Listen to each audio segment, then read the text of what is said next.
A'udzubillahiminash-shaytanir-rajim. Bismillahir-rahmanir-rahim. Assalamu alaikum wa rahmatullahi wa barakatuhu. My dear 10th class students, today we have to discuss a topic that is named as early post-war years. The topic that we have to discuss today that is titled as early post-war years. My dear students, let me remind you 1939 to 1945, the world got engulfed into a war, and it was a war between Axis powers and allies.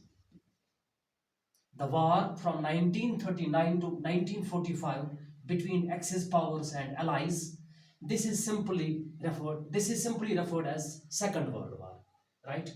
And the following years after 1945, or I can say the following years after World War II, they are called as early post-war years. I will recapitulate. The years after 1945, the years after the Second World War, we call them as early post-war years. What happened in these post-war years to the world economy, we have to find out. My dear students, in the previous lecture, we discussed about Bretton Woods-Stevens. It is Bretton Woods-Stevens. Bretton Woods-Stevens में हमने दो institutions को discuss किया. One is International Monetary Fund and second is World Bank.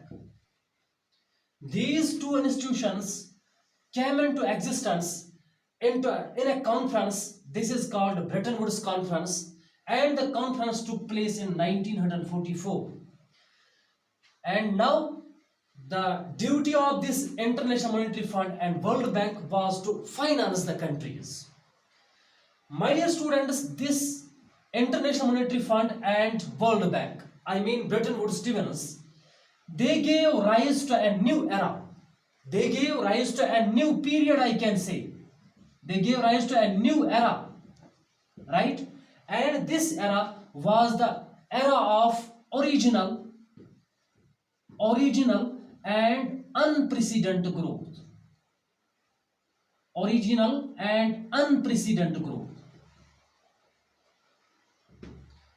I will recapitulate for you so that you can copy the same to a rough. The International Monetary Fund and World Bank, that means Bretton Woods-Stevens, they gave rise to a new period or a new era, which was the era of original and unprecedented growth, right?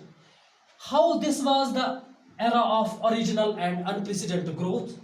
There is an example from 1950 to 1970, that means these are 2 decades.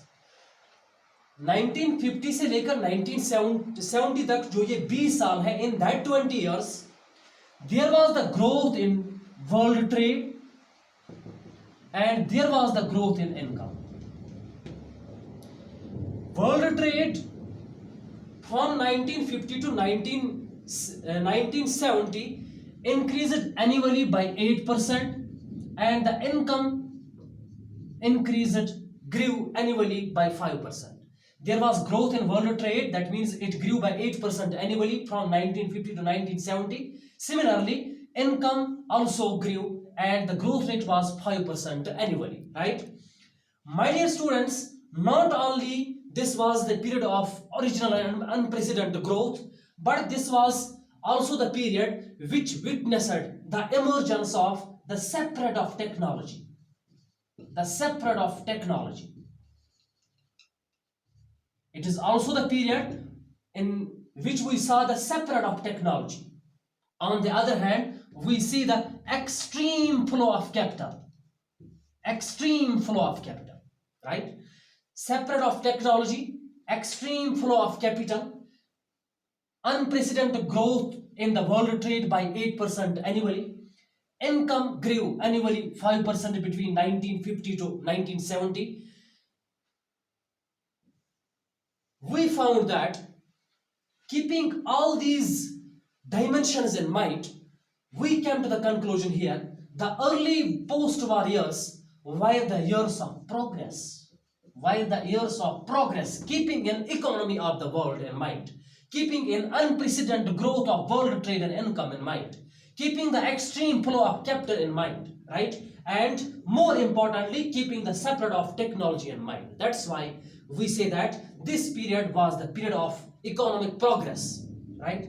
Now, my dear students, ये जो growth हुए, growth in world trade, growth in income, this was the growth without large fluctuations.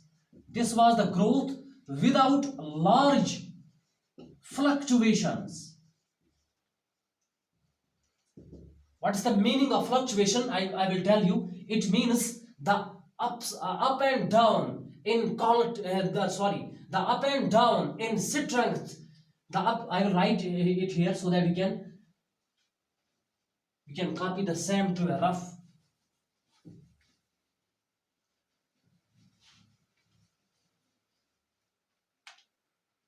Unprecedented growth from 1957-70 in income and trade.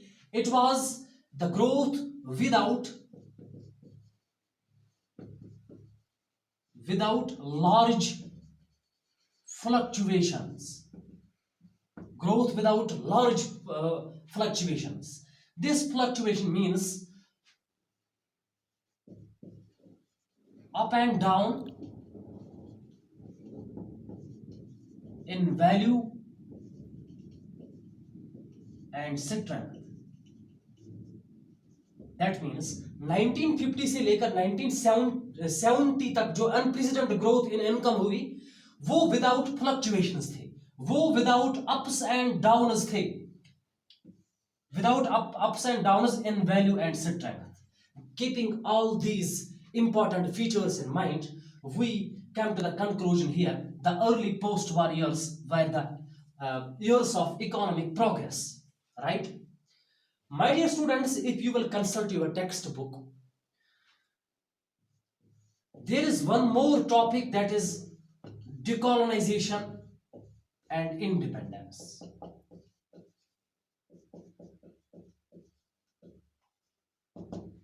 Decolonization and independence, the following topic after the early post-war years. My dear students, when the Second World War came to an end in 1945, after the end of Second World War, there were some countries which were still under the colonial domination. इसका मतलब यह है, second world war जो कि खत्म हुआ 1945 में, 1945 के बाद भी, सेकेंड वर्ल्ड वॉर के बाद भी कुछ कंट्रीज ऐसे थे जिनमें कॉलोनियल डोमिनेशन अभी भी थी. That means after some decades after Second World War, that is again from 1950 to 1970, many states of the world emerged as the independent countries. Many countries of the world emerged as an independent states.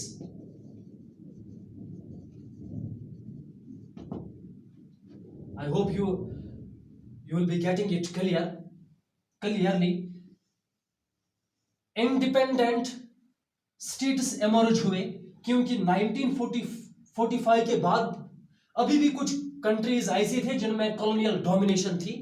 अब वो independent states emerge हुए, लेकिन इनका independent states emerge होना world bank के लिए एक challenge था, या इंटरनेशनल मॉनेटरी फंड के लिए एक चैलेंज था. दैट मीन्स जो न्यूली इंडिपेंडेंट स्टेट्स एमर्ज हुए, उनमें क्या था? They were having lack of resources. They were having lack of resources.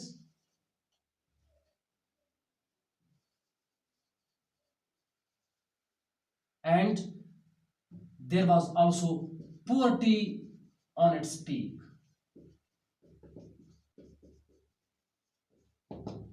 Right? Newly states, independent states emerge होना, उन स्टेट्स में क्या था? उनमें लैक ऑफ रिसोर्सेज थे, उनमें पोवर्टी ऑन इट्स पीक थी. तो ये एक बड़ा चैलेंज था वर्ल्ड बैंक के लिए और इंटरनेशनल मॉनेटरी फंड के लिए. But what happened? This international monetary Monetary Fund and World Bank, they now only provided attention towards the developed countries. They only provided attention towards the developed countries. What will happen to the developing countries? In countries का क्या होगा? Who will finance them? Developed countries, they were cured by, उनका ख्याल Britain would stimulus रखती थी, right? लेकिन what will happen to these states where there was lack of resources, where there were poverty on its peak, right?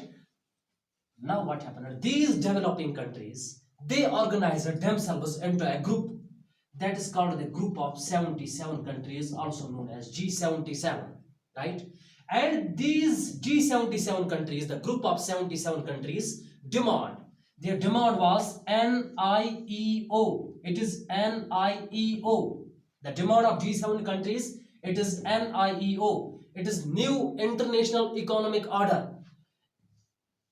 Their new international economic order, जिसमें उनके दो demands थे. One is, the first demand is they want the real control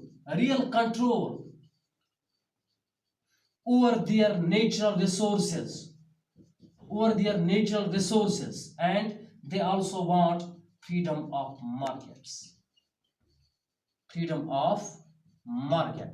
This was the demand of G77. It is new international economic order in which they want real control over their natural resources, and also they want freedom of markets. This is a topic, decolonization and independence. Thank you. Have a nice day.